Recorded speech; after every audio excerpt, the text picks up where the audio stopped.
Cleetus McFarland is back once again, and what he has lined up this time goes far beyond just YouTube videos or small local events.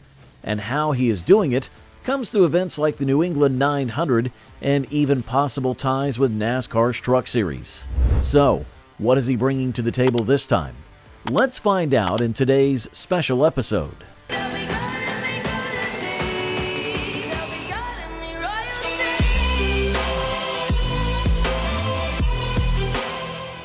In 2025, the New England 900 at Stafford Speedway created one of the most unique and entertaining chapters in short track racing.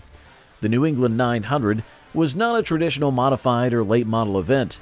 Instead, it featured Crown Victoria cars, many of them stock with quirky modifications like nitrous systems and even train horns. It was put together by Cleetus McFarland.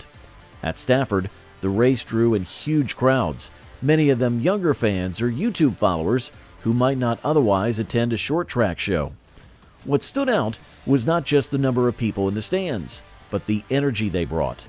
Thousands of fans came out, and it felt less like a normal race and more like a show that had something for everyone. For the drivers, it was a completely different experience from what they face in regular tours. In a normal modified tour race, drivers may spend $7,000 to $8,000 just to compete. A 6th or 7th place finish might bring in only $3,500. The math doesn't add up. It means that a driver can lose $4,000 or more in a single night, even if they run well. Over a full season, that becomes tens of thousands of dollars lost.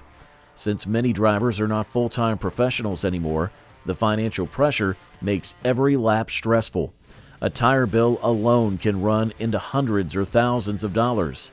A blown motor could mean several weeks away from racing, and when everything is about covering costs, winning becomes more of a necessity than just a goal.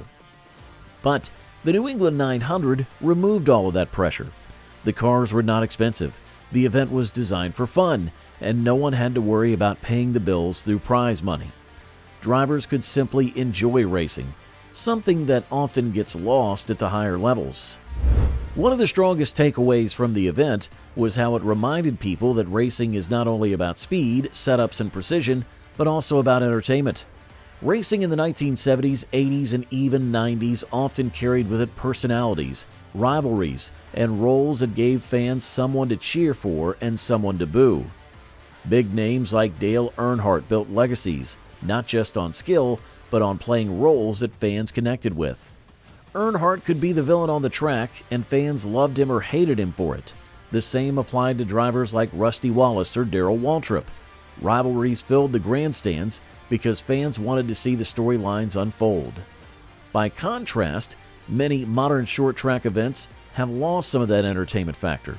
Drivers are so focused on setups, chassis adjustments, and budgets that they load up their cars right after a race and leave. Rivalries do not get time to grow, and fans don't always feel a reason to come back week after week. The racing is still good, but without storylines, rivalries, or fun elements, it becomes more about competition than a show.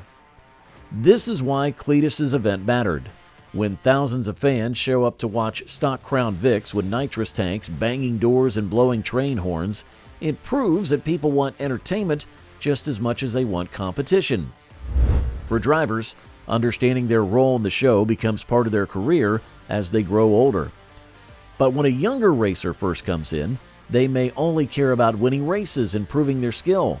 But with experience, many realize that fans remember the personalities, the rivalries, and the entertainment as much as the results. Some drivers accept the role of the villain, others embrace being the fan favorite, but both roles are important for keeping crowds engaged. Denny Hamlin in the NASCAR Cup Series is a current example. He knows he's seen as a villain to many fans and plays into it, creating drama and interest. Without those roles, the sport can feel flat. The fans may want rivalries and big personalities, but the teams are focused on survival. That's why unique events like the New England 900 stand out so much. They show a model where entertainment brings in the fans, and the fans create the revenue. When the stands are packed, tracks make more money from tickets, food, and merchandise. That income can support the drivers and create a more sustainable system. But for that to happen consistently, the sport has to embrace the idea that it's a show, not just a competition. According to reports, discussions are underway that could bring Ram back into the Truck Series, and McFarland could play an important role if the plan moves forward. Although no official deal has been signed yet, the possibility itself is creating attention because it combines a major automotive brand with a popular internet figure known for bold stunts and racing content. If Stellantis goes forward with Ram's entry, this would mark a return to the NASCAR Truck Series for the brand after many years away. Ram last had full participation in the sport more than a decade ago, and since then, Ford, Chevrolet, and Toyota have dominated the field.